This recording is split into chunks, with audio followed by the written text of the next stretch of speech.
वाळू जीव कर्पूर ज्योती वाळू जीव कर्पूर ज्योती लीळा स्मरिता रजतम पापे विलयाला जाती।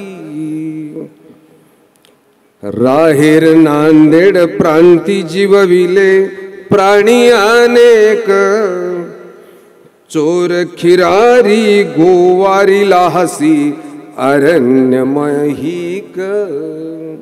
हा राहेर नांदेडचा प्रांत आहे। दादा स्पीकरवाल्या याचा हमिंग काढून टाक, मगापासून मी पाहत होतो याचा हमिंग होतंय। कोण आहे इथं? दादा हमिंग काढून टाकायचं। महानुभावांचा आत्मा आहे, महानुभावांची श्रद्धा इथं आहे। सर्वज्ञ श्री चक्रधर महाराजांनी तो सस्याचं रक्षण केलं आणि तो पर्वतराज सोडत असताना राहेर नांदेडचा प्रवास केला। याला कारण होतं ते मगाशी बोलल्या जात होतं की राहेर नांदेडचा प्रांत हा उपेक्षित आहे, उपेक्षित आहे। अहो काय करताय नांदेडकर तुम्ही? सर्व घेऊन आले ना जेव्हा आमचं तुम्ही बाबा कांबळेचे सर्व घेऊन आले, आमचं पाणी होते तेही घेऊन आले, आमचा देव चक्रधर होता तोही घेऊन आले। धरण आमच्या जिल्ह्यात आहे, पाण्यावर तुम्ही ऊस पिकवताय, तुम्ही दरिद्री कस काय? तुम्ही उपेक्षित कस काय? सर्वज्ञ श्री चक्रधर महाराजांनी पर्वतराजी सोडत असताना राहेर नांदेडचा विचार अगोदर केला। तुम्ही कस काय उपेक्षित असाल? तो देव श्री चक्रधर सुद्धा अगोदर राहेर नांदेडला जायला विचार करतो। इथली माणसं जिववलीत, जिवंत केलीत। हो, इथली माणसं जिवंत केलीत, चालणारी नाहीत। चालत असूनही जी मेलेली होती भावनिक दृष्ट्या आणि वैचारिक दृष्ट्या ती जिवंत केली, त्यांच्यामध्ये चेतना निर्माण केली आणि ही चैतन्यानं प्रेरित झालेली माणसं। काय बाबा, महाराष्ट्राचं मुख्यमंत्रीपद तुम्हीच भूषवलं, एक वेळेला नाही 2-4 वेळेला तुम्ही घेतलं। भारताचं मला असं वाटतं गृहमंत्र तुम्हीच सांभाळलं। अजून किती मंत्रालय सांगू तुम्ही? अहो आमच्या नाशिकला द्या ना एखादा तुकडा, तरी तुम्ही स्वतःला म्हणता आम्ही उपेक्षित। सर्व तर तुम्हीच घेतलंय रजाव। नाशिकचा मुख्यमंत्री कधी झाला का कावळे साहेब गुरुजी? झाला का? नाही झाला। नाशिकचा गृहमंत्री झाला का? नाही झाला। नांदेडच्या एखाद्या धरणाचं पाणी नाशिकला पाठवलं का? नाही पाठवलं। याला कारण आहे त्या देवाची कृपा या तालुक्यावर आहे, त्या देवाची कृपा या जिल्ह्यावर आहे। त्याला राहेर आणि नांदेड आवडतं। तो गेला नाशिकला, नाशिकची समृद्धी पाहिली, नाशिकची श्रीमंती पाहिली, नाशिकची ती गार हवाई पाहिली, परंतु तरीही त्याचा जीव तळमळला। तो नांदेड राहेर करता नांदेड राहेरच्या लोकांनी त्याला ओळखलं नाही। त्याची परीक्षा घेण्याची जी पद्धती आहे ती राहेरलाच घडली। हां, राहेरच्या जवळच घडली की आलेला महात्मा गावात आलेला आहे आणि म्हणून या महात्म्या पुढे ही सर्पदंश झालेली स्त्री जर नेऊन टाकली तर तो जिवंत करतो का? त्याचं सामर्थ्य तपासून पहा। अशी कुप्रवृत्ती त्यावेळेस जागी झाली आणि या कुप्रवृत्तीने सर्वज्ञांची परीक्षा घ्यायची ठरवली। याच नांदेडमध्ये सर्वज्ञ श्री चक्रधर महाराजांना एक बाई बोलली, एक बाई बोलली, अरे धडधाकट दिसतो, चांगला गोरापान आहे, हा उच्चापुरा आहे, काम केलं ना तुला पोटभर खायला मिळेल, भीक मागत हिंडतोस। जिला तेव्हा कळालं नव्हतं, सर्वज्ञाच्या लक्षात आलं, हिला कळालं नाही भीक आणि भिकेतलं अंतर।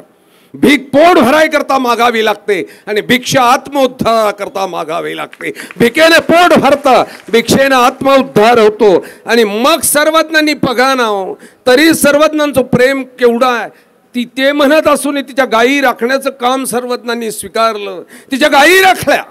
नांदेडकरांवर कमी प्रेम आहे का? राहेरकरांवर कमी प्रेम आहे का? सर्वज्ञ श्री चक्रधर महाराजांचा अष्टशताब्दी जन्मोत्सव साजरा होत असताना मला असं वाटतं नांदेड जिल्ह्यात, परभणी जिल्ह्यात सर्वात जास्त जयंत्या झाल्यात बाबा, म्हणजे आमची सुद्धा हिंमत नाही एवढी।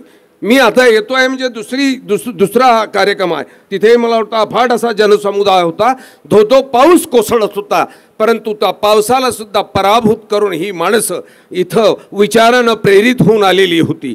हा दुसरा कार्यक्रम मला आमच्या शास्त्री बाबांनी सांगितला, रमेशजी शास्त्रींनी सांगितला। काल आम्ही महाराष्ट्राचे उपमुख्यमंत्री देवेंद्रजी फडणवीस यांचा कृतज्ञता सोहळा पार पाडत होतो। इथं ज्येष्ठ माजी खासदार आहेत, इथं आमदारांच्या सौभाग्यवती आहे, मगाशी बोललेल्या वैद्यकीय क्षेत्रातल्या नामांकित म्हटल्यापेक्षा असं वाटायला लागलं की ह्या शरीराच्या डॉक्टर आहेत का अध्यात्माच्या डॉक्टर आहेत. इतकं छान त्या बोलत होत्या. मलाही म्हणजे विचलित झालो. माझे विचार माझ्या हातून सुटून गेली ती बराबर. फडणवीस साहेबांचा आम्ही सत्कार करत होतो. अवघ्या महानुभाव पंथीयांच्या वतीनं त्यांचा कृतज्ञता सोहळा पार पडला. आम्ही नाशिककरांनी घेतला होता. मला असं वाटतं 75 वर्षाचं कालखंड आपल्याला भारतीय स्वातंत्र्याला झाला. आम्ही सुवर्ण महोत्सव साजरा केला आणि या 75 वर्षाच्या कालखंडामध्ये मानवाकडे कोणी डुंकूनसुद्धा पाहिलं नाही. कोणी डुंकून पाहिलं नाही. एक उपेक्षित समाज. आजही आम्ही टोपी घालून निघालो का आमच्याकडे पाहतात एक कुठल्या जातीची माकडं आले म्हणून. काय गंमत आहे बा. मी माझा आग्रह असतो, मी भागवत करेल, टोपी घालून करेल. मी म्हणतो नाही, माझा तो स्वाभिमान, माझा तो धर्म आहे आणि मी जर तो समाजापर्यंत पोहोचवणार नसेल तर मी मानवतेसाठी काम करतो. हे कसं होईल? नाही ना होणार. आणि म्हणून आम्ही फडणवीस साहेबांची त्याकरता कृतज्ञता व्यक्त केली की 550 कोटी रुपये निधी, 550 कोटी फक्त एका वर्षाच्या आत मानुभाव पंथाच्या सर्वांगीण विकासाकरता दिली. आम्ही जेव्हा जेव्हा साहेबांकडे गेलो तेव्हा ते धर्मपंथ म्हणून तो निधी देत नव्हते. जोपर्यंत ही विचारसरणी वैष्णवांची असेल, महानुभावांची असेल, बसवेश्वरांची असेल, ही विचारसरणी जोपर्यंत या मानवी मनाच्या अंतःकरणामध्ये पाझरणार नाही, ते ओलं होणार नाही, तोपर्यंत तुम्ही बाह्यांगानं उभारलेली ही समृद्धी, मग ते रस्ते असतील, इमारती असतील, शौचालय असतील, पाण्याच्या टाक्या असतील, याच्याने मात्र यांची तृप्ती होणार नाही. लक्षात घ्या. यांच्यातला अतिरेकी वाढेल, हां, यांचा हव्यास वाढेल आणि मग तो मिळवण्याकरता आम्ही बाह्या कधी वर करू हे सांगता येणार नाही. परंतु यांची वैचारिक आध्यात्मिक उंची जर वाढवली तर मग मात्र यांना दुःखच होणार नाही. अजिबात दुःख होणार नाही, कुठलंच नाही.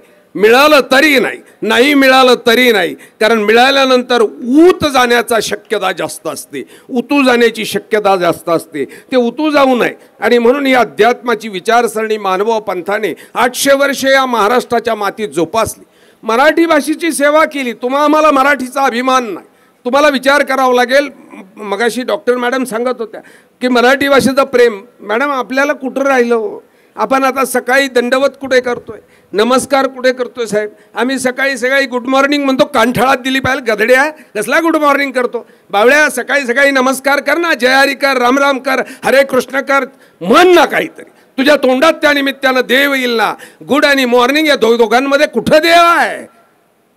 चांगली सकाळ कशाची करतो? अरे चांगली सकाळ तिथे होते हां, जेव्हा ती प्रभात फेरी गावात फिरत होती वेगवेगळ्या धर्मपंथीयांची. तो वासुदेव डोक्यावर मोराची ती पगडी घालायचा, ती झांज टाळ हातामध्ये असायची आणि तो गावाला फेरी मारायचा, रामकृष्ण नामाचा गजर करायचा, हरे कृष्ण नामाचा गजर करायचा आणि गाव जागा करायचा. जागा झालेल्या प्रत्येक माणसाच्या कानावर पडलेला शब्द त्या वासुदेवाच्या मुखातला असायचा, श्रीकृष्ण असायचा. आणि कृष्ण नामानं दिवसाची सुरुवात झाली ना, अपयश येणारच नाही. तुम्ही तुमच्या जीवनात कृष्ण येऊ द्या. तुमच्यात कृष्ण येत नाही.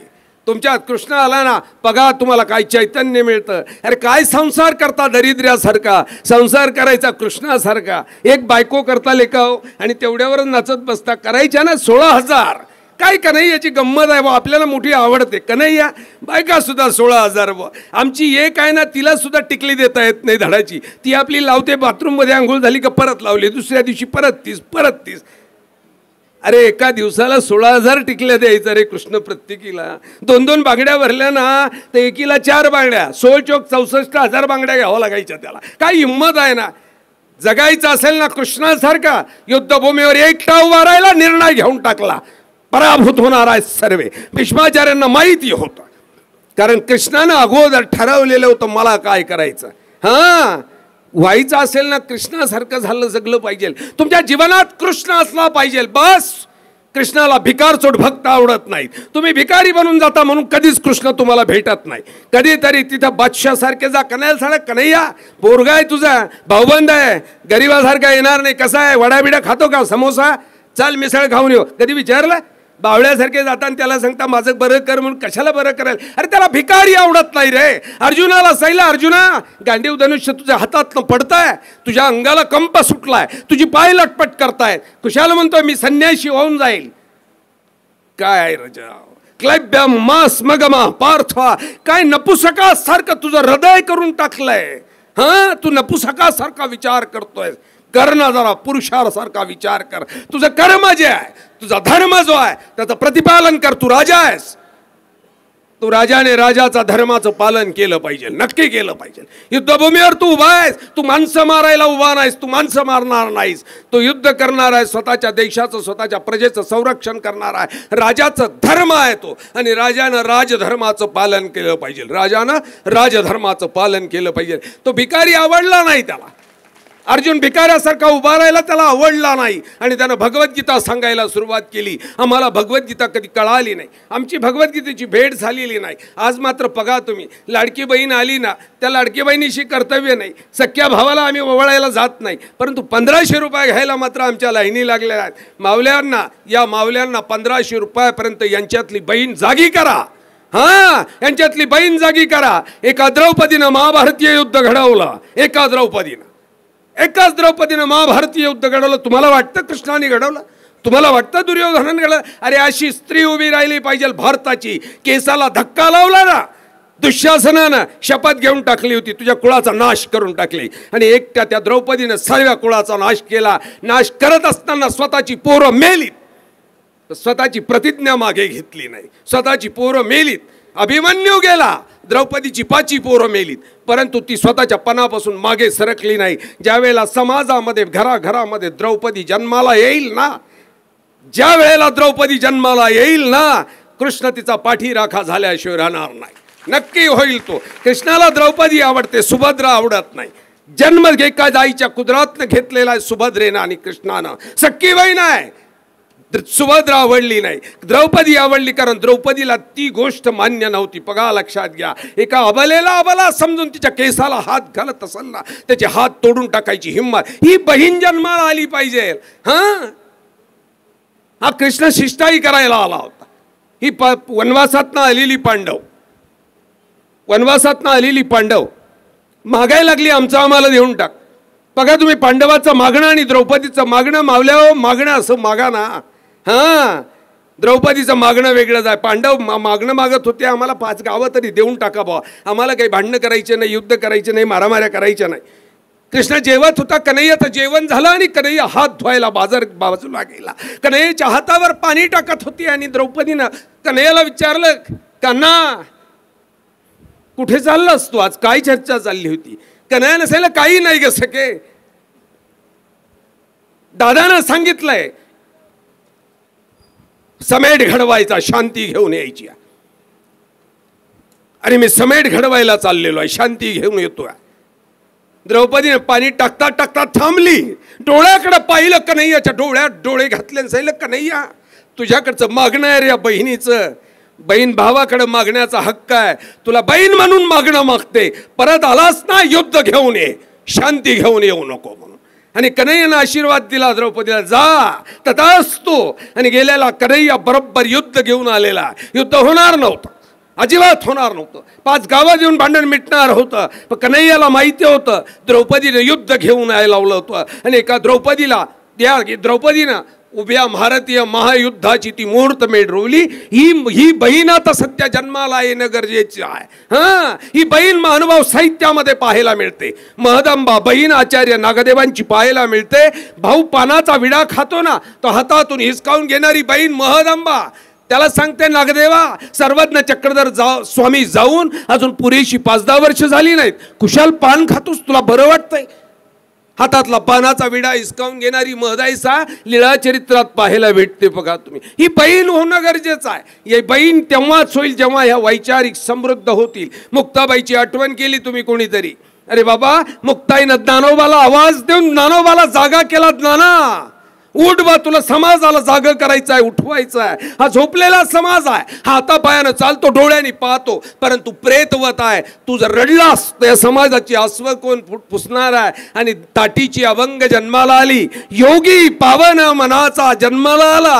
हा, तो जन्माला आला. ही मुक्ताई बा, बघा, एका बाबाची बहीण समर्थपणे उभी राहिली. याला कारण आहे मुक्तेची वैचारिक परिपक्वता आहे. ज्या चांगदेवाला 1400 वर्ष तपश्चर्या करून कळालं नाही, त्या ज्ञानोबांना उपाधी कुठली द्यावी म्हणून कोरं पत्र पाठवलं, आणि सडेतोड उत्तर देणारी मुक्ता चांगा कोराची राहिला, हे सडेतोड उत्तर देणारी मुक्ता विचारसरणीनं परिपक्व किती आहात.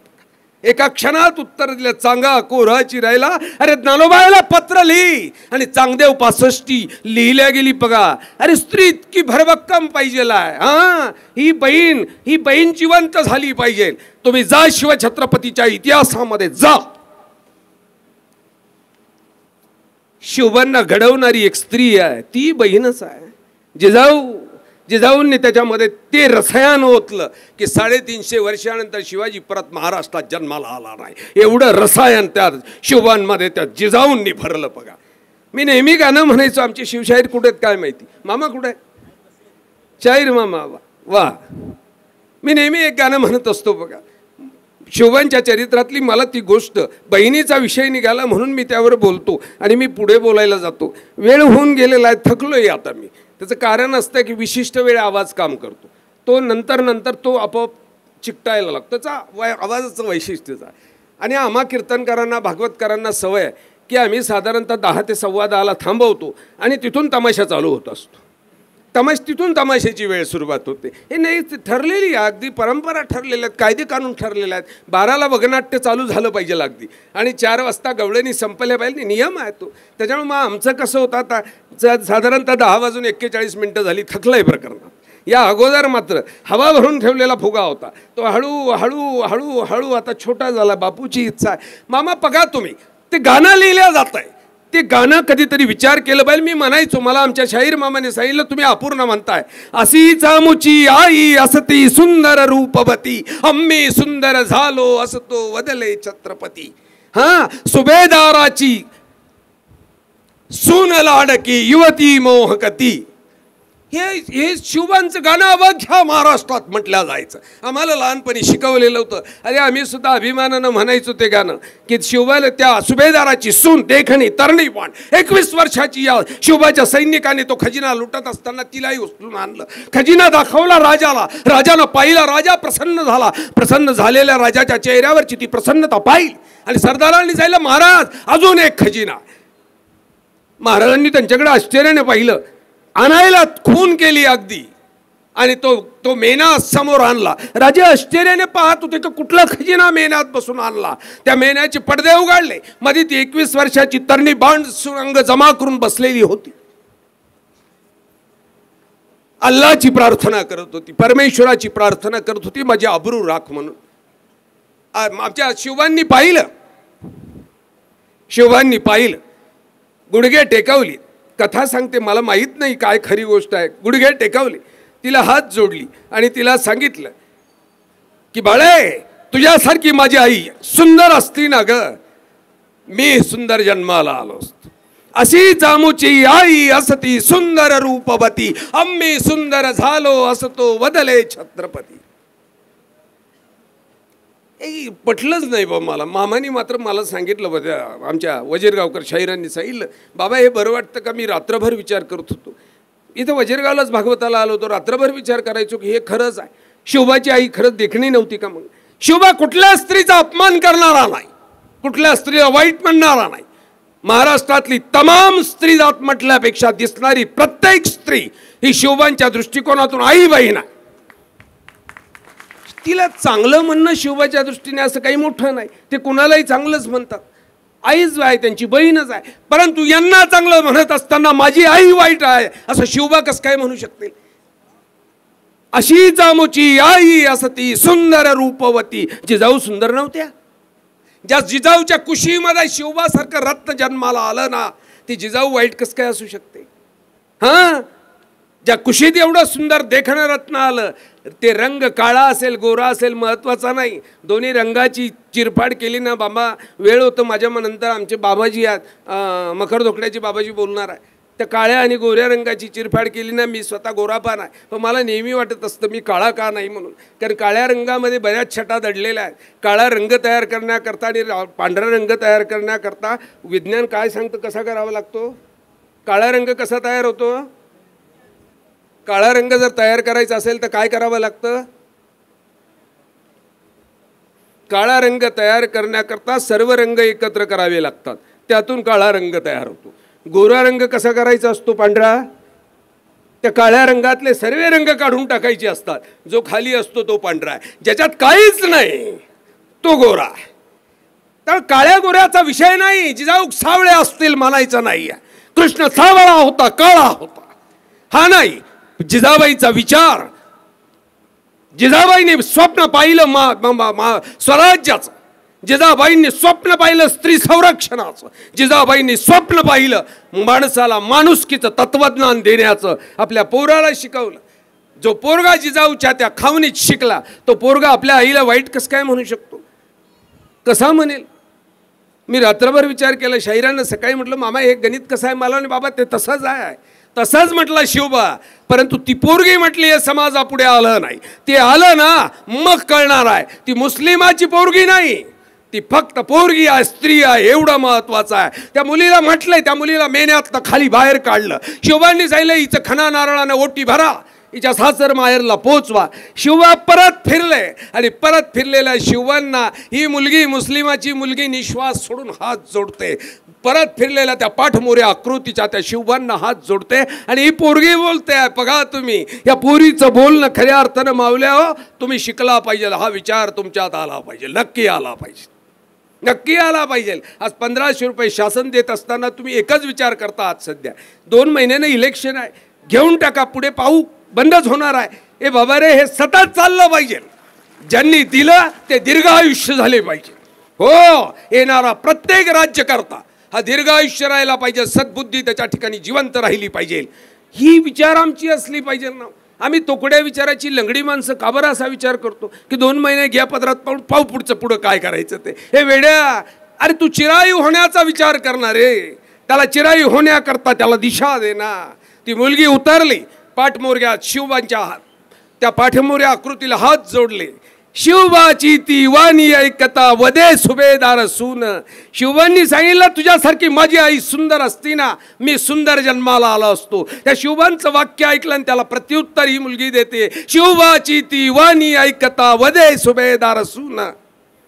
ही सुभेदाराची पोरगी म्हणते, ए अल्लाह ए कैसा अवली किस मिट्टी की खान. हे अल्लाह, अरे कुठला अवलिया रे, कुठल्या मातीच्या खाणीतनं जन्माला आला.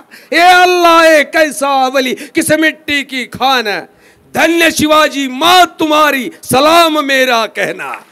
धन्य शिवाजी माँ तुम्हारी सलाम मेरा कहना. ए अल्लाह ए रब, हो सके तो मेरी उम्र शिवा को देना. हे अल्लाह, शक्य झालं ना माझं आयुष्य त्याला देऊन टाक.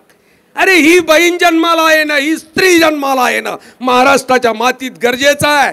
शासन आम्हा महानुभावांना देत नाही, पण महानुभावांनी पेरलेला जो विचार आहे, हा तो पेरलेला विचार आज महाराष्ट्राच्या समृद्धी करता नितांत गरजेचा आहे. तुमचा जीव यांच्या काही जीवलिया, हा विचार महाराष्ट्रात पहिल्यांदा सर्वज्ञ चक्रधर महाराजांनी सांगितला. पुरुषांना खरे तुम्ही, तुमचा जीव आहे, या स्त्रियांचा जीव नाही का? तुमचा उद्धार करता एक देव आणि यांना कोणीच नाही का यांचा उद्धार करणारा. हा महिलांना स्वातंत्र्याने महिलांना मुक्त करणारा हा विचार सर्वज्ञ चक्रधर स्वामींनी इथे पहिल्यांदा मांडला ना.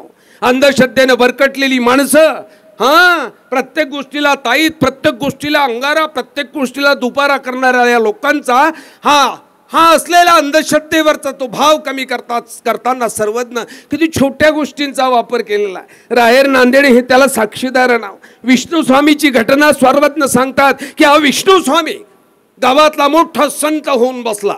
दररोज सकाळी भेटायला आलेल्या माणसाला सांगायचा, कुंडल्या पाहता येतात तो, कुंडल्या मोठी गंमत आहे. सध्या ज्योतिषांची आता 2 महिने धंदेच, बस आम्ही आता 5 वर्षाचं कमावणार, घाबरायचंच नाही आम्हाला. बस इकडचा येतो आम्ही, त्यालाही ताईत करून देतो, तू निवडून येशील. येही येतात, यांनाही ताईत करून देतो, तू निवडून येशील. घेणं नाही आम्हाला ते पडल्यानंतर, आम्ही आमचं उकाळ पांढरं करून घेत असतो. सर्वज्ञांनी सांगितलं, हा विष्णू स्वामी दररोज लोकांना भविष्य सांगत होता. माणसं आली का तू रात्री वांग्याची भाजी खाल्ली, शेपूची भाजी खाल्ली, दररोज बोलायचं. स्वामी सर्वज्ञ सांगतात, बाई त्याला गुटिका सिद्धी प्राप्त झालेली होती. एक वनस्पती आहे, हो आमच्या गावामध्ये, आमच्या गावाच्या जवळ गोड पाणी करून देणारा एक माणूस आला होता. तो हात बुडवला का पाणी हातात द्यायचं आणि ते पाणी गोड लागायचं. नंतर कळालं हे गोड कशामुळे लागतं. गुळाचे कारखानदार आहे, गुळाचं पावडर करतायत, साखर विकता ही सरी माणसं गोड झालीत, यांना माहिती ते कसं करावं लागतं ते. हां विष्णू स्वामीला एक मुळी मिळालेली होती, जिला गुटिका सिद्धी म्हणतात. सर्वज्ञ म्हणतात बाई तो तोंडात ठेवायचा आणि मग तो उडायचा, घराघरांवर जायचा, वरनं साण्यातनं पाहायचा कोण काय जेवतंय, नवरा बायकोची भांडणं कशी चाललीत, गप्पा कशा चाललात, पैसे कसे मोजतात. सकाळी ती माणसं भेटायला आली की विष्णू स्वामी त्याला सांगायचं, तू रात्री हे जेवण करत होता, तुम्ही नवरा बायको भांडत होती, तू अशा शिव्या देत होता, तू अशी भांडे आपटत होती. हा सांगायचा, लोकांना वाटायचं देवपुरुष आहे. या विष्णू स्वामीने एक दिवस लोकांना सांगितलं की अरे मी स्वर्गात जाणार आहो देवाला भेटायला, तुमचे निरोप काय काय ते सांगा. काय गंमत आहे राजाओ, निरोप सांगणाऱ्याची गर्दी लाईनच लागली, प्रत्येकजण चिठ्ठ्या आणून द्यायला लागली. चिठ्ठ्या जमा झाला, ढीग जमा झाला, निरोप झाला. बरं निरोप पोहोचवण्याकरता 1000 रुपये, 1500 रुपये, 2000 रुपये त्यांच्या पायावर टाकत होते की चिठ्ठी सर्वात वर आमची आली पाहिजे. बघा ना तुम्ही, लाडक्या बहीण योजनेचं सर्वात अगोदर आपलं नाव नोंदवलं गेलं पाहिजे, म्हणून 1500 रुपये तुलाच घेऊन टाक पहिल्या महिन्याची, पण माझं नाव नोंदव बा पहिल्यांदा. अरे तिथंही तसं झालं, गर्दी झाली. 4 वाजले, 5 वाजले, त्या गंगा तीराच्या त्या वाळवंटामध्ये माणसाचा ढीग झाला. आणि आता विष्णू स्वामीने ती तोंडात गुटिका गपचूप टाकली. आता विष्णू स्वामी उडायला लागले, हळूहळू वर जायला लागले, लोक जय जयकार करायला लागले. आता अजून वर गेले, आता 100 फूट, 200 फूट, 300 फूट. आता वरनं लोक ओरडून सांगत होते स्वामीजी देवाला माझा निरोप सांगायचा राहिला म्हणून. स्वामी आता वरनं आशीर्वाद देत होते. उन्हाळ्याचे दिवस होते आणि आता वाहटूळ उठली. वाहटूळ उन्हाळ्यात वाहटूळ उठली, गोल कराकारा गेली. नेमकर दुर्दैवानं विष्णू स्वामी वाहटुळीत सापडले. वाहटुळीचा कचरा विष्णू स्वामीच्या नाकात गेला आणि शिंक आली. शिंक आल्यावर तुम्हाला माहिती आहे तिला रोखता येत नाही. शिंक रोखायचा प्रयत्न तुम्ही करू शकत नाही, तिचा स्पीड इतका आहे, इतकं विज्ञान सांगतं, तिचा वेग इतका आहे शिंकेचा की तिला थांबवण्याचा प्रयत्न केला तर ही बोबळं बाहेर फेकल्या जातात, एवढी ताकद तिच्यामध्ये आहे. शिंक आली आणि तोंडातली ती गुटिका त्या शिंकेबरोबर बाहेर फेकल्या गेली. अहो काय ती मुळी फेकली ना. आता विष्णू स्वामी आरामशीर खाली यायला लागली. सर्वज्ञ चक्रधर स्वामी सांगतात बाई तो पाण्यात पडला म्हणून वाचला, अन्यथा त्याची हाडं काढं जमा करावी लागली असती. हा अंधश्रद्धेवरचा पहिला घाव सर्वज्ञ चक्रधर महाराजांनी घालत असताना किती सहज केला हो, किती सहज केला. सर्व धर्माबद्दलची समानता सर्वज्ञ चक्रधर स्वामींनी मांडत असताना वैर्याचा देव झाला म्हणून काही दगडे फोडावा. अरे देव कधी वैर्याचा असतो का? हां, देव कधीच वैर्याचा नसतो. तिथं समानतेचं तत्वज्ञान सांगितलेलं आहे. तुम्ही समानतेनं वागा. आज 800 वर्ष समानतेनं न वागल्यामुळेच मानभाव्यांचा तो मोठा विचार महाराष्ट्रात येऊ शकला नाही. मानभाव काहीतरी वेगळी जमात आहे, मानभावांचं भलतं वेगळंच आहे. तुमचं काय आहे रे? माझे एक मित्र आहे, मला सांगितलं बाबा माझी बहीण बी मानभाव पंथात आहे. तुमच्याकडे ते काळे देव असतात ना, मी त्यांना सांगितलं महाराज आमच्याकडचे काळे नाही, विठोबाचा रंगही काळा आहे. तुम्ही आम्ही एकाच रंगाचे आहो. कृष्ण रंगामध्ये आपल्याला न्हावून निघायचं आहे आणि कृष्ण रंगाच्या प्राप्तीकरता तुम्ही आणि आम्ही एकाच वेळेला प्रयत्न करतो आहोत. आम्हीच दोघांनी जर दोघांचे रंग वाटून घेतले ना तर बेरंग महाराष्ट्र व्हायला वेळ लागणार नाही. आज परिस्थिती निर्माण झालेली आहे, महाराष्ट्र वैचारिकदृष्ट्या बेरंग झालेला आहे, कारण आमची विचार भन्न झाली आणि म्हणून आम्ही आमचे रंग वेगवेगळे बदलून टाकले. सकाळीचा आमचा रंग वेगळाच असतो. बघा ना तुम्ही मावले हो, तुमचे रंग नका ना बदलू. सकाळी पिवळी साडी का पिवळी टिकली, नवऱ्याचा रंग पिवळा लावायचा का मग त्याला? दुपारी निळी साडी निळी टिकली म्हणजे नवऱ्याचा दुपारचा निळा रंग आहे का? अरे तुमच्या रंगानं हा विचार रंगीत व्हायला लागला ना. अनेक रंगाच्या मिश्रणानं आज आम्ही कुठे चाललेलो आहोत हे कळत नाही. हे कळण्याकरता मला असं वाटतं फडणवीस साहेबांनी विचार केला की मानभाव पंथाच्या सर्वज्ञ चक्रधर स्वामींचा विचार या महाराष्ट्राच्या मातीला देणं गरजेचं आहे. हो गरजेचं आहे. समानतेचा विचार आहे. वैर्याचा देव झाला म्हणून काही दगडे फोडावा हा विचार बघाना कसा आहे की वैर्याचा एक लहान सर्वज्ञांचा तो शिष्य आहे. नदीवर जातो, कपडे धुतो, वाळू घालतो. ती फुटलेली मूर्त त्या वाळूमध्ये पडलेली पाण्याबरोबर वाहून आलेली ती भंगलेली आहे. त्याला हातात खडे घेऊन तिचं नाक आहे, तुझं कान आहे, तुझे डोळे आहे. घरी परत येतो. सर्वज्ञ सांगतात काय खेळत होतास? काही नाही प्रभू. सर्वज्ञ सांगतात त्या मूर्तीला खडे मारतो, नाहीच काय? अरे वैर्याचा देव, तो वैरी असला म्हणून काय झाला रे? त्याचा देव नाही का तू? त्याला दगडानं तू हेळसांड करशील का? सांगितलं पाहिजे ना. अज्ञानानं पिंजलेला हा समाज किती किती भ्रष्ट आणि मूर्ख होता त्या काळचा. सर्वज्ञ त्या काळच्या समाजाला ओरडून सांगत होते. एका थंडीच्या दिवशी सकाळची वेळ आहे. बाबा काय गंमत आहे, ही नांदेड राहेर प्रांतातल्या घटना आहे. सकाळची वेळ आहे, एकांकीच्या लिळेमधली ती घटना आहे की सर्वज्ञ सकाळी थंडीचा प्रहर होता, रात्रभराचा प्रवास केला, थकले. विचार केला आपण कुठेतरी विश्रांती घेतली पाहिजे. गावाच्या कडेवरनं जाताना उकिरडी होती, त्या उकिरड्याला कुत्र्यानं खोपा केला होता. सर्वज्ञ त्या खोप्यामध्ये गेली, मस्त झोपली. सकाळी बाया आपल्या राखपुंजा भरून त्याच्यावर आणून टाकत होत्या. गरमी वाढत होती आणि सर्वज्ञ मोठ्या मोठ्याने घोरत होते. काही लोकांनी शेकोट्या पेटवल्या, शेकत बसले होते. सर्वज्ञांना जाग आली आणि जागेच्या भरात ते उठले उठले तसं तो उकिरडा घेऊन उठले. कोणीतरी पाहिलं, अरे उकिरडा वियाला. काय गंमत आहे. उकिरडा प्रसूत झाला. लोक धावलीत. सर्वज्ञ मात्र अंगावरची कपडे झटकली आणि रस्त्याला लागली. आता ही 10-12 शेकोटी शेकणारी उकिरडा वियाला म्हणून गावातल्या त्या पंडिताकडे गेली, ज्योतिषाकडे. त्या ज्योतिषाला सांगितलं उकिरड्याला माणूस झाला. काय मूर्ख समाज आहे, काय मूर्ख होता त्यावेळचा समाज आणि काय मूर्खात काढला जात होतो समाजाला. त्या ब्राह्मणाला जाऊन सांगितलं, सॉरी जातीवाचक नाही शब्द बोलायचा, त्या पंडिताला जाऊन सांगितलं. त्या पंडिताला आणला तो उकिरडा माणूस जन्माला घातला. त्या उकिरडानं त्यानंही पंचांग उघडायला सुरुवात केली. पंचांग पाहिलं, त्या लोकांकडं पाहिलं आणि त्यांना सांगितलं, अरे मोठा अरिष्ट येणार आहे आपल्या गावावर. त्याने मग उकिरड्याला माणूस झाला ना, मोठा अरिष्ट आहे, काय करावं लागेल म्हणे. 10 दिवस आता पंक्ती घालाव्या लागतील, आम्हाला दक्षिणा द्याव्या लागेल, कपडे द्यावे लागतील, चपला घ्याव्या लागतील, छत्री घ्यावी लागेल, सोन्याचा टिळा करावा लागेल, चांदीचा नाक करावा लागेल. गावातल्या लोकांनी गावभर वर्गणीक सुरुवात केली. उत्साही गावात कार्यकर्ते असतात, वर्गणी करणारे मोठे. वर्गणीला सुरुवात झाली, पैसा जमा केला, आता मंडप टाकला, स्वयंपाक व्हायला लागली, दान दक्षिणा सुरुवात झाली. सर्वज्ञ चक्रधर महाराज सांगतात, बाई आम्ही सुद्धा जाऊन त्या पंक्तीत बसलो आणि यथेच्छ जेवण केलं. बघा ना, अज्ञानाच्या खाईत पडलेल्या या समाजाला सर्वज्ञ चक्रधर महाराजांनी 800 वर्षापूर्वी ज्या पद्धतीने जागं केलं, ती पद्धत काय देखणी आहे. हातात काठी घेऊन शिकवलं नाही. लक्षात घ्या, काठी घेऊन समाज शिकणार नाही. प्राध्यापक विद्यार्थी घडवू शकतो, लक्षात घ्या, माणूस घडवू शकत नाही. माणूस घडवण्याचं काम ही माऊली करत असते. या माऊलीला हिची ताकद माहीत नाही, हिला माहीत नाही. हां, हिला पाटलीन व्हायची मोठी हौस झालेली आहे. तू पाटलीन होऊ नको, तू अगोदर आई हो. हां, तुझं आई होणं फार गरजेचं आहे. तू आई होत नाहीस आणि म्हणून तुला पाटलीन होता येत नाही. तू आई हो, तू पाटलीन आपोआप होणार आहे, नक्की होणार आहे. तू आई हो. तुम्ही कधीतरी हा बल्ब लावलाय ना, याच्या शोधकाचा तुम्ही विचार केला? सायन्स बघा ना तुम्ही, तो संशोधक कोण आहे, नाव सांगता येईल? माहिती आहे बल्बचा शोध कोणी आहे? एडिसन. हां, निर्बुद्ध पोरगा शाळेत जायचा. एक दिवस शिक्षकांनी पत्र लिहिलं, त्याच्या हातात गुंडाळून दिलं, जा तुझ्या आईला दे. घरी आला, आईच्या कमरेला मिठी मारली. झालं, आई अगं माझ्या आई मास्तरांनी तुला पत्र दिलंय का? आईनं ते पत्र घेतलं, उघडलं, वाचलं. एडिसन मात्र घट्ट मिठी मारून आईच्या तोंडाकडे पाहत होता. आई काय म्हणते? आईच्या डोळ्यात आसू आली. एडिसननं विचारलं, आई काय म्हटले ग माझे सर? तिने आपल्या बाळाच्या डोक्यावरनं हात फिरवला, केसावरनं हात फिरवून सांगितलं, बाळा तुझ्या मास्तरानं लिहिलं, बाई तुमचा मुलगा प्रचंड बुद्धिवान आहे, हां प्रचंड हुशार आहे, त्याला शिकवण्याची हिंमत किंवा तेवढी लायकी आमच्यामध्ये नाही आहे आणि म्हणून तुमच्या मुलाला शाळेत पाठवण्याची गरज नाही. मुलाला आनंद झाला, उड्या मारायला लागला. आईनं ते पत्र कपाटात ठेवलं. ही गोष्ट सांगत नाही, ही खरी आहे. तो संशोधक आहे, तुम्ही ज्याच्या प्रकाशामध्ये बसलात त्या लाईटचं संशोधक. मुलांमध्ये खेळायला गेला, हळूहळू मोठा झाला. एक दिवस आई वारली, आईचं क्रियाकर्म झालं आणि मग तो आईचं ते कपाट उघडायला गेला. कपाट उघडलं, त्या कपाटाच्या खोलवर ठेवलेलं ते मास्तरानं दिलेलं पत्र त्याच्या हाती लागलं. पत्र घेतलं, उघडलं, वाचायला लागला आणि एडिसनच्या डोळ्यातनं आसवांच्या धारा सुरुवात झाल्या. कंठ दाटून आलेला होता. मास्तरानं ते पत्र लिहिताना लिहिलं होतं, बाई तुमचा मुलगा मूर्ख आहे, निर्बुद्ध आहे, तो जर शाळेत पाठवला तर इतर मुलांवर परिणाम होईल, तुमचा मुलगा आमच्या शाळेत पाठवू नका. एडिसनच्या डोळ्यातनं अश्रू गळत होते.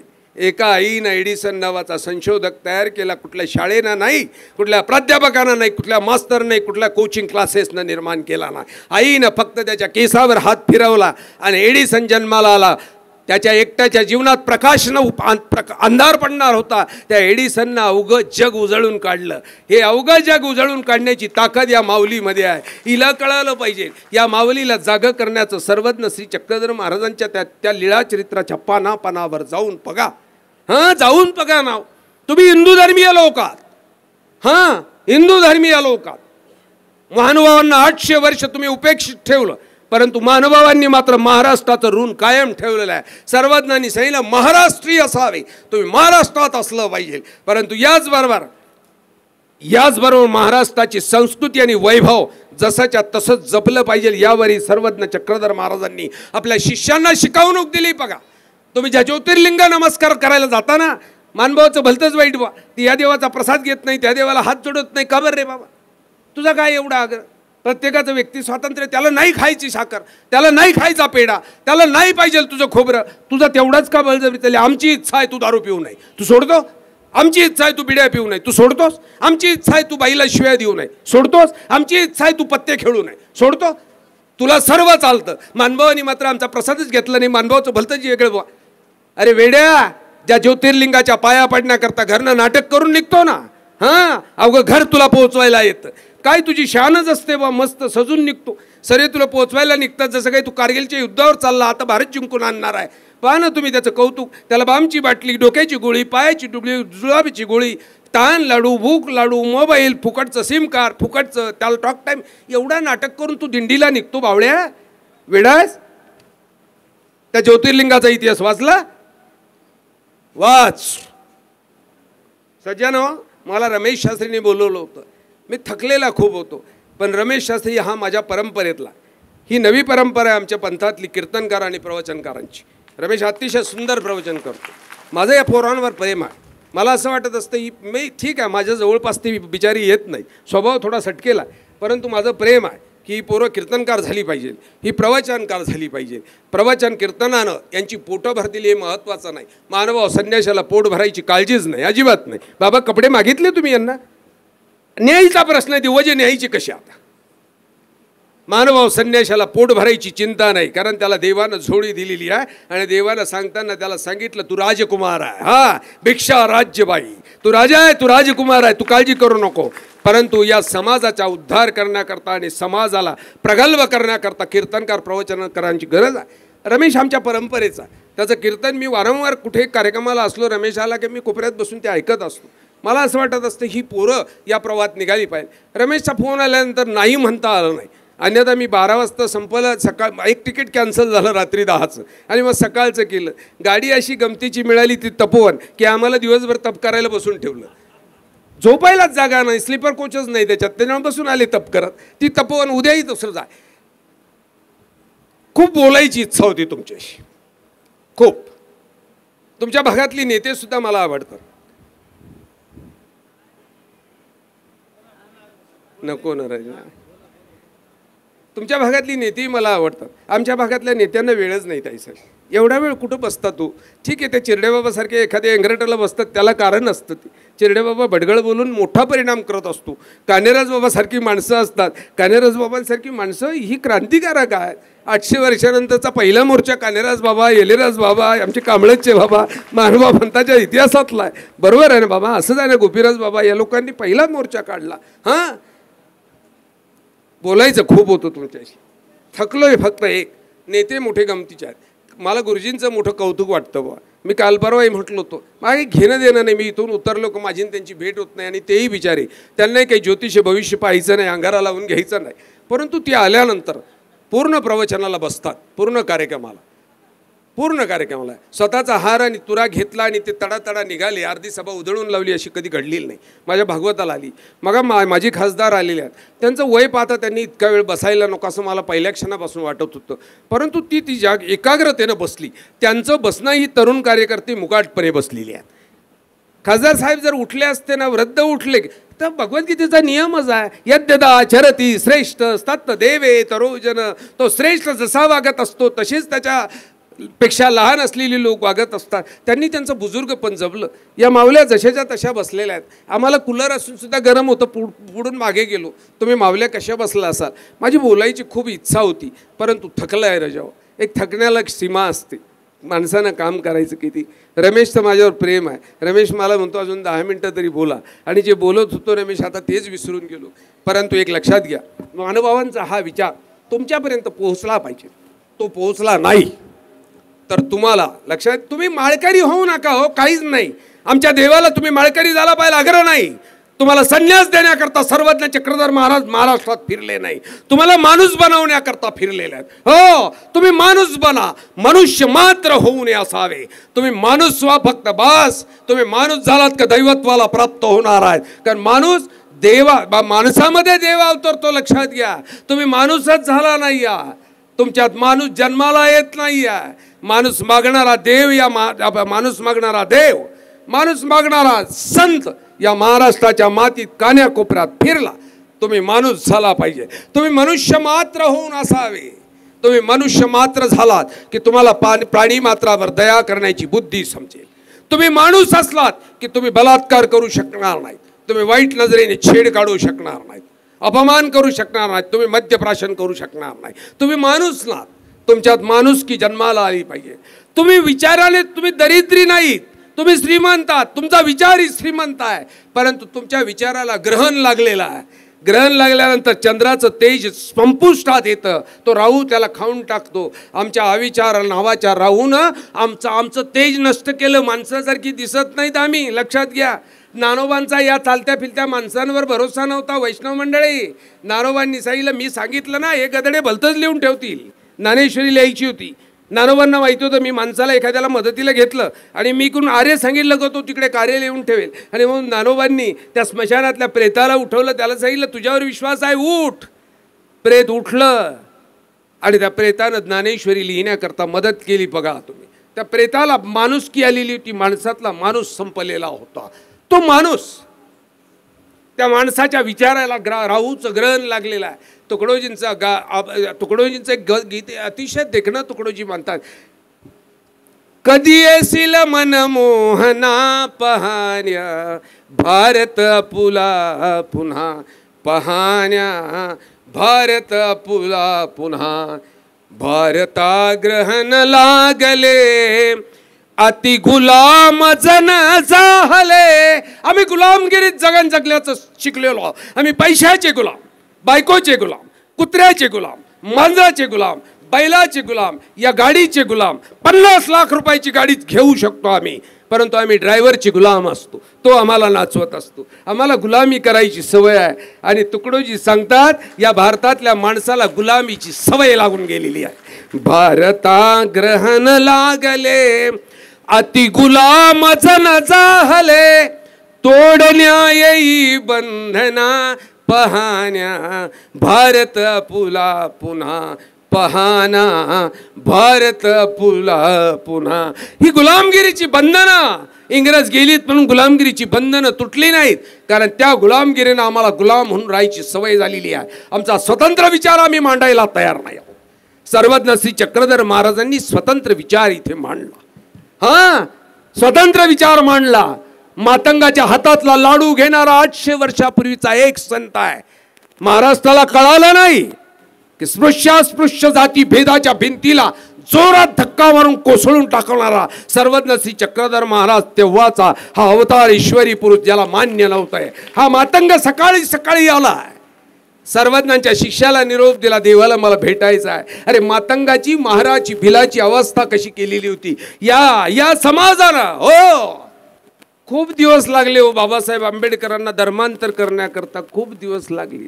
स्वामी गेल्यानंतर 700 वर्षाचा कालखंड गेलेला आहे.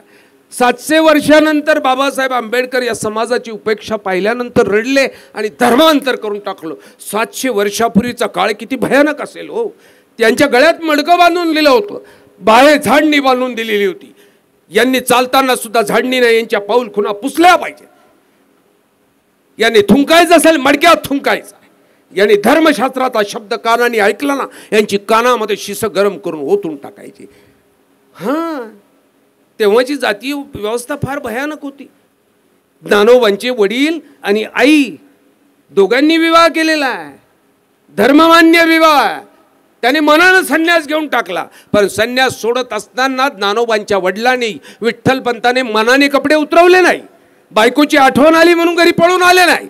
त्यांच्या गुरुने सांगितलं तुझा संसार उभायचा, घरी जा, संसाराचं सर्टिफिकेट घेऊन परत ये, जा परत. ज्ञानोबांचे वडील परत आले.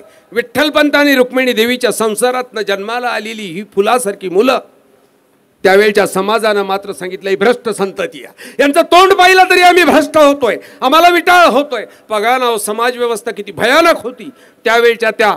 तो सकाळचा मातंग गायचा मडकण गळ्यात आहे, मागे झाडणी आहे, खाली मानेना आहे. कितीतरी दिवसाच्या वेदना समाजानं दिलेली चटक्या चेहऱ्यावर दिसत आहे. बाईंना सांगितलं बाई मला देवाचं दर्शन घ्यायचंय, आणि गेलेल्या बाईनं स्वामींना सांगितलं प्रभो भेटायला मातंग आलेला आहे. बा सर्वज्ञ घाईनं उठली, बाहेर आली. सर्व ब्राह्मण वर्ग सर्वज्ञांच्या भोवती होता. ब्राह्मण म्हणजे जातीनं नाही, लक्षात घ्या, विचारानं. तो विचार आहे ब्राह्मण नावाचा, जात नाही, जात नाही. तो विचार आहे. ही सर्व लोक आली. आता सर्वज्ञांपुढे मातंग आला. आता स्वामी कसे वागतात म्हणून सर्वज्ञ मात्र समोर गेली. त्याला प्रणाम केला, लांबनं प्रणाम केला. खांद्यावरच्या उपरण्यामध्ये 2 लाडू बांधून आणली होती. सोडली, डोळ्यात अस्वांच्या धारा होत्या. देवाकडे पाहिली आणि उपरण्यातले लाडू समोर केली. द्यायची हिंमत नव्हती, परंतु धाडस केलं दाखवण्याचं. सर्वज्ञ श्री चक्रधर महाराजांनी आपले श्रीकर पुढे केले आणि या मातंगाने उचलून लाडू सर्वज्ञ श्री चक्रधर महाराजांच्या त्या श्रीकरावर दिला. बिथरलीत मंडळी. मातंगाच्या हातचा लाडू सर्वज्ञ घेतायत म्हणून मनातनं बिथरली. सर्वज्ञांनी मात्र तो लाडू फोडला. आता सर्वज्ञांचा स्पर्श झालेला होता. आता तो मातंगाचा राहिला नव्हता, तो फेकून देता येत नव्हता. सर्वज्ञांनी थोडा थोडा चुरा प्रत्येक ब्राह्मण विचाराच्या माणसांच्या हातामध्ये दिला. स्वतः थोडा घेतला आणि त्या मातंगाला प्रसाद दिला. नाईलाज झाला, यांना तो खावा लागला. आणि सर्वज्ञ श्री चक्रधर महाराजांनी मोठं क्रांतिकारक पाऊल उचललं. हे महाराष्ट्रात 800 वर्ष सांगितलं गेलं नाही. सांगायला पाहिजे होतं ना. हे गेलं असतं ना तर आम्ही फक्त फकीर नाही आहोत, आम्ही फक्त भिक्षा मागत नाही आहोत, आम्ही फक्त देव मिळवण्याचं साधन सांगत नाही, आम्ही जगण्याचं साधन सांगतो की तुम्ही जगायचं कसं आहे. भगवद्गीता ही उद्धाराला नाही, फक्त मानवतेच्या कल्याणाला आहे. मानवतेचं तत्वज्ञान भगवद्गीतेमध्ये आहे. मानवतेचं तत्वज्ञान सर्वज्ञ श्री चक्रधर महाराजांच्या लीळा चरित्रामध्ये आहे. सूत्र तपासून बघा. प्रत्येक सूत्रामध्ये बघा काय तुम्ही मोह निर्माण होतोय ना, तुम्हाला त्या मोहाचा अतिरेक झाला की तुम्ही पथभ्रष्ट होणार आहात, तुम्ही अतिरेकी होणार आहात, तुम्ही खून करणार आहात मोहा करता. तुमचा विकार विकल्पावर नियंत्रण आलं पाहिजे, तुमच्या विकारावर नियंत्रण आलं पाहिजे, तुम्हाला विकारावर नियंत्रण मिळवता आलं पाहिजे. सर्वज्ञांचा प्रत्येक विचार हा मानवतेच्या कल्याणाचा होता, परंतु त्या विचाराला फक्त संन्यासाचा विचार म्हणून सांगितला गेला. 800 वर्षानंतर मात्र आज महाराष्ट्राला जाग आलेली आहे. सुवर्ण स्वप्न महाराष्ट्राला पडलेलं आहे. आणि फडणवीस साहेबांच्या नेतृत्वानं 550 कोटी नाही, कालचा शब्द आहे त्यांचा, कालचा त्यांचा शब्द बरोबर का नाही बाबा, कालचा त्यांचा स्वप्न आहे. हां, या सर्व गोष्टी मानव पंथाच्या असलेल्या या धर्माच्या बाहेर काढून मानवतेपर्यंत पोहोचवायच्या. आणि ते पोहोचवण्याकरता जे जे करावं लागेल, जेवढं करावं लागेल तेवढं आपण करणार आहोत. म्हणून बघा, तुम्हाला सांगत होतो मी, या ज्योतिर्लिंगाची घटना मला शेवटची सांगायची. ज्या ज्योतिर्लिंगाचं अल्लाउद्दीन खिलजीची स्वारी झाली, हा अल्लाउद्दीन खालना आलाय. महाराष्ट्रातली मठमंदिरं तोडत होता, स्त्रियांची आबरू घेत होता. तुम्हाला माहीत नाही सज्जनो, तुम्ही खेड्यातली माणसं, गरीब माणसं, संसारानं पिसलेली माणसं, या महाराष्ट्राची पोरगी अल्लाउद्दीन खिलजीनं उचलून नेली. महाराष्ट्राची पोरगी, राजा रामदेवाची पोरगी तह करत असताना 9 उंटावर मावेल एवढं सोनं, नाणं, अलंकार, हिरे, माणिक, मोती, जवार तह करताना घेतलं. राजा रामदेवाला सांगितलं अजून तह संपलेला नाही. रामदेवाने विचारलं आता मग जो राहिलं नाही काही. या अल्लाउद्दीन खिलजीनं सांगितलं तुझी तरुण पोरगी आहे ती मला हवी आहे. बघा, या महाराष्ट्राच्या राजाची पोरगी सुद्धा त्यानं उचलून नेली. तेव्हा महाराष्ट्र केवढा नागावला होता. मंदिरं तुटली होती, स्त्रियांची आबरू गेलेली होती, घराघरामध्ये वैधव्य आणि आक्रोश चालला होता, मुलं अनाथ झाली होती. तुडवला गेला, महाराष्ट्र तुडवला गेला. आणि याच वेळेला अल्लाउद्दीनची एक टोळी परळी वैजनाथामध्ये घुसली. आचार्य श्री नागदेव आमचे मानव पंथाचे पहिले आचार्य 500 मार्ग मंडळी होती, ज्याच्यामध्ये स्त्रिया तरुण होत्या, म्हाताऱ्या होत्या, तरुण पुरुष होते, म्हातारे पुरुष होते. आचार्य नागदेवांनी मात्र या म्हाताऱ्यांमधली एक म्हातारी शोधली, जिला एल्लो नाव आहे, एल्ला ईसा नाव आहे तिचं. साधा ईसा नंतर मार्ग म्हणायला लागला. ते एल्लोला बोलवलं सांगितलं एल्लो. अरे स्त्री काय शूर आहे आमच्या इतिहासामध्ये. ही 70 वर्षाची म्हातारी, शरीरानं जाड आहे, मान हालत होती, गुडघे दुखत होते, हातात काठीचा आधार होता. आचार्यांनी झाले एल्लो तुझ्यावर जबाबदारी देतो आहे. मी या तरुण स्त्री आणि पुरुष घेऊन घाटावर जातो. या म्हाताऱ्या स्त्री आणि म्हातारे पुरुष घेऊन तुला त्यांचं संरक्षण करायचं आहे. हातात काठी घेऊन डुकडुक करणाऱ्या म्हातारीनं एल्लाई सणसाईला जा तू जा, मी सांभाळते यांना. आचार्य श्री नागदेव निघून गेले आणि एल्लाई सान या स्त्रिया हे म्हातारे घेतले आणि एल्लाई सान त्या परळी वैजनाथाच्या मंदिरामध्ये गेली. सर्व म्हातारे मधी घातली आणि वैजनाथाच्या उंबऱ्याजवळ जाऊन बसलेली आहे. हातात काठी घेऊन अल्लाउद्दीन खिलजीची ती टोळी समोरनं जायची. दिवसातनं 50-50 सैनिक जायची. म्हातारी बसलेली असायची. ही सैनिक विचारायची आहे बुटी अंदर कोण आहे. मानव पंथाचा ऐतिहासिक ग्रंथ जो आहे त्यामध्ये ही घटना जशीच्या तशी आहे. ए बुड्डी अंदर कोण आहे. ही येलो मात्र काठी आलून दरडावून त्यांना सांगायची अंदर कोणी नाही, अंदर कोणी नाही मध्ये. इथे बसलेली आहे सर्वज्ञ चक्रधर महाराजांची येल्लो काठी हलून मस्त मान हलून सांगायची. आणि ही असलेली ही यवन आलेली ती टोळी अल्लाउद्दीन खिलजीची मुकाटपणे पुढे निघून जायची. काय सामर्थ्य आणि काय तेज होतं आणि काय पावित्र्य होतं बघा तुम्ही. सर्व आक्रमण गेलं अल्लाउद्दीन खिलजीचं, परंतु आमच्या परळी वैजनाथाच्या मंदिराचा खडाही हलू दिला नाही, इल्लाहीसना धक्काही लागू दिला नाही. मग मला सांगा आता महानुभावांचं काय वेगळं आहे. परळी वैजनाथाचं मंदिर तर महानुभावांनी सुरक्षित ठेवलं. ज्या सोरठी सोमनाथाला तुम्ही जाताना द्वारका दर्शन केल्यानंतर सोरठी सोमनाथाला जाताना त्या सोरठी सोमनाथाचा शेवटचा जीर्णोद्धार सर्वज्ञ श्री चक्रधर महाराजांचे पूर्वाश्रमीचे पिताश्री हरिपाल देवाचे पिताश्री विशाल देव, वीर धवल देव आणि विशाल देव या दोघांनी यवनाच्या स्वारीत उद्ध्वस्त झालेल्या सोरठी सोमनाथाचा जीर्णोद्धार केला. जो तुम्ही आज पाहताय जे मंदिर सोरठी सोमनाथाचा वैरियाचा देव झाला म्हणून काही दगडे फोडावा. देव कुठल्या जातीपंथामध्ये वाटून घेऊ नका. देवाला संतांना तुम्हाला जातीपंथामध्ये वाटून घेता येणार नाही. असलेला देव मानवतेच्या कल्याणाकरता इथं जन्माला आलेला त्यांनी केलेली सृष्टी रचना आहे. ती रचना अबाधित ठेवण्याकरता तो इथं आलेला आहे. त्याला रक्षण करायचं आहे. हा धर्माचं रक्षण करायचं आहे, धर्म वृद्धिंगित करायचा आहे. धर्म म्हणजे अंगावरची पांढरे आणि काळे आणि लाल कपडे नाहीत, तर धर्म म्हणजे मानवता. आणि जोपर्यंत मानवतेचा धर्म या पृथ्वीच्या पाठीवर राहील तोपर्यंत ही अबाधित माणसं राहतील. धर्म संपला, धर्म संपला की सृष्टीवर अनाचार होईल. भगवंत सांगतात जेव्हा असा होईल तेव्हा मी अवतरेन. बघा सर्वज्ञ श्री चक्रधर महाराजांचा हा क्रांतिकारक विचार महाराष्ट्राच्या मातीपर्यंत पोहोचायला 800 वर्ष लागली. परंतु ही नेतेगण समृद्ध विचाराचे.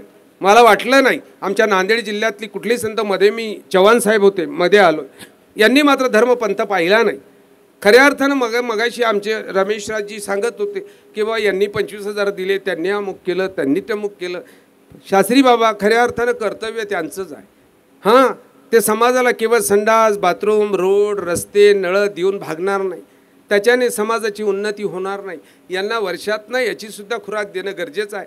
परंतु त्यातल्या त्यात आता एक समाधान वाटलं. नांदेड जिल्ह्याचं एक वेगळं समाधान. आमच्या नाशिक जिल्ह्याचं विचारूच नका. आमच्या नाशिक जिल्ह्यातली पुढारी खरंच आहे. कालच्या कार्यक्रमाचा 45 लाख रुपये खर्च आहे आणि करणारी माणसं 4 आहेत.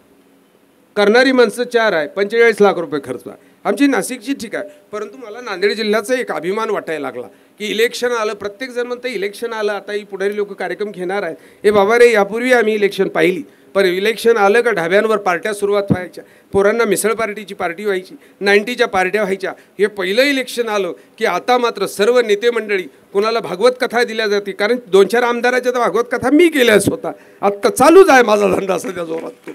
भागवत कथा करायला लावत आहेत, भागवत सप्ते होत आहेत, सर्वज्ञ श्री चक्रधर स्वामी जयंतीला अन्नदान करतायत. आणि मला असं वाटतं आता जे होणार आहे ते खऱ्या अर्थानं ते धर्मयुद्ध होईल. आता जो होणारं इलेक्शन आहे हे धर्मयुद्ध होईल, ज्याच्यातनं जो निवडून येईल तो मात्र धर्म स्थापना करेल, मानवतेच्या धर्माची स्थापना करेल. हे होणं गरजेचं होतं. हे होणं कारण अध्यात्म यांना आता इतका वेळ बसली, आता यांना मतदान कुणाला करावं हे चांगलं यांच्या बुद्धीत उतरलेलं आहे. आपण कुणाला विकायला जायचं आहे, आपल्याला 90वर विकायचं का मिसळवर विकायचं का वड्यावर विकायचं, कोंबड्यावर विकायचं का बोकड्यावर विकायचं हे यांना पक्क माहीत झालेलं आहे. आणि आता मतदानाच्या वेळेला बटन दाबताना हे भगवान गोपालकृष्णाचं नाव घेऊन बटनावर बोट ठेवणार आहेत.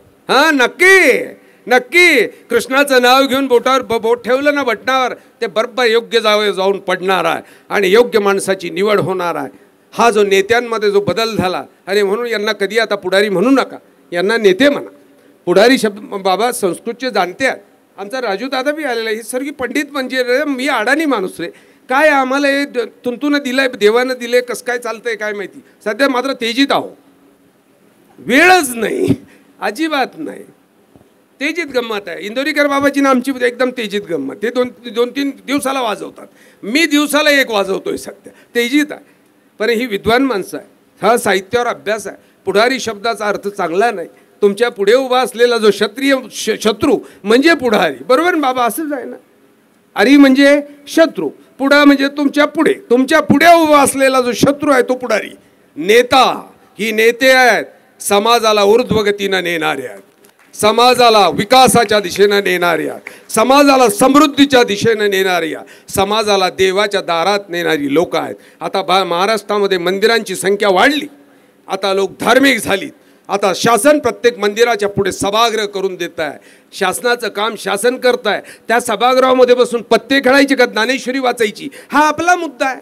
बिड्या प्यायचे का गांजा प्यायचे हाही आपलाच मुद्दा आहे. परंतु सरकार मात्र तुम्हाला समृद्ध करण्याच्या विचारात आहे. या नेतेगणांना वंदन करतो. तुम्हा सर्वांना शुभकामना देतो की तुम्ही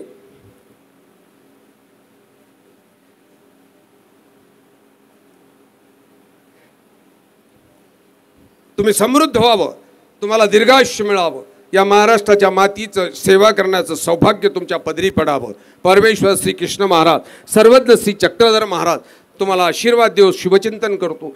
नांदेड जिल्ह्यातली ही जी संत मंडळी आहे, आजच्या सभेचे अध्यक्ष परमपूजनीय पट्टाधीश महर्षी आमचे मकर धोकड्याचे बाबाजी, परमपूजनीय पट्टाधीश महर्षी बांधकर बाबाजी, माझे बंधू विश्वनाथ बाबाजी, माझे ससने ही शहागडकर बाबाजी, माझे या नांदेड जिल्ह्याचे अध्यक्ष, नांदेड जिल्हा महानुभाव परिषदेचे अध्यक्ष आमचे कानेरस बाबाजी, आमचे माझे मित्र संन्यासी बाबाजी, माझ्यावर ज्या बापूंचं प्रेम होतं, कैवल्यवासी बापूंचं प्रेम होतं. बापूंची या गावात घटना घडली होती की त्यांना एका जागेवर मंदिर बांधायचं, मंदिर बांधताच येत नव्हतं. मला बापून सांगितलं की ते मंदिराला जागा मिळेल अशी झाली. आणि मग बापू मात्र नाराज झाले, 2-4 वर्ष गावात आलेच नाही, बरोबर ना. आणि मग कळालं, या मंडळींना कळालं की बापू इकडे येईनात, नाराज झाले काहीतरी. आणि म्हणून बापूंना विचारलं तर बापूंनी सांगितलं, बापू मला मंदिर बांधायचं इथं. आणि इथल्या एका दानशूरानं, म्हणजे माजी आमदार कैवल्यवासी बापूसाहेब गोरडेकर, बरोबर हा गोरडेकर, ठीक आहे, पण कैवल्यवासी बापूसाहेब गोरटेकर बर यांनी मात्र ती जागा दिली आणि त्या जागेवर भव्य असं मंदिर उभं राहिलं, जिथे मी आता तिथेच जेवण तिथेच केलं. ही माणसं बघा तुम्ही. या मंदिराच्या कामासाठी मी म्हणजे मनस्वी ज्यांच्यावर प्रेम करतो, मला आमची भेट चर्चा होत नाही, परंतु लांबनं प्रेम करतो. कावळे गुरुजींनी त्या मंदिराच्या बांधकामासाठी चांगली मदत केली. कर्तव्यच आहे, तुमचं कर्तव्यच आहे. तुम्ही मंदिरं बांधलीच पाहिजे, नक्कीच बांधली पाहिजे. आता मदत केली. श्री शिरीष भाऊ आणि गावातील सर्व व्यापारी मंडळी एकत्र आली आणि ते भव्य मंदिर बांधलं. तुम्हा त्या गावकऱ्यांनाही धन्यवाद देतो. या व्यापारी पिढीतली लोक जी आहेत त्या सर्वांना धन्यवाद देतो. बापूंचं बद्दल बोलत होतो मी. माझे योगी बापू हे माझे बंधू आहेत, आम्ही मित्र आहोत. बाकी कृष्णास बाबाजी, दत्तराज बाबाजी, एलेराज बाबाजी, आमचे गोपीराज बाबाजी, कांबळतचे बाबाजी, आमचे राजू बाबाजी, अजून कोण राहून जातं, अशोक बाबाजी, ती सर्व संत मंडळी ही माझ्यावर प्रेम करणारी. मला ती सर्वांची नावं नाही आठवत. मी कान धरून तुमची माफी मागतो की एखादं नाव राहून जाईल. माऊल्या हो, बोलत असताना अनावधानानं तुम्हाला बोललो असेल, माफ करा. पण मला असं वाटतं माझी माय, माझी बहीण ही अशी असली पाहिजे. आणि म्हणून माझा आग्रह असतो, माझ्या या भगिनी इथं समोर बसल्या त्यांची माफी मागतो. बाबा रमेश दादाची माफी मागतो. रमेश, एक वेळेला परत कधीतरी वेळ दे, तुझी मागची पुढची सर्व कसर काढून देईल. आज मात्र थकलोय थोडंसं, मला माफ कर. तुम्ही सर्व मंडळी नांदेड जिल्ह्यातली सर्व माझ्यावर प्रेम करतात. सर्व लोकांना हात जोडून विनंती करतो, चुकला असेल तर माफी मागतो, अनावधानाने शब्द निघाला असेल तर परत कान धरतो. माझी विचार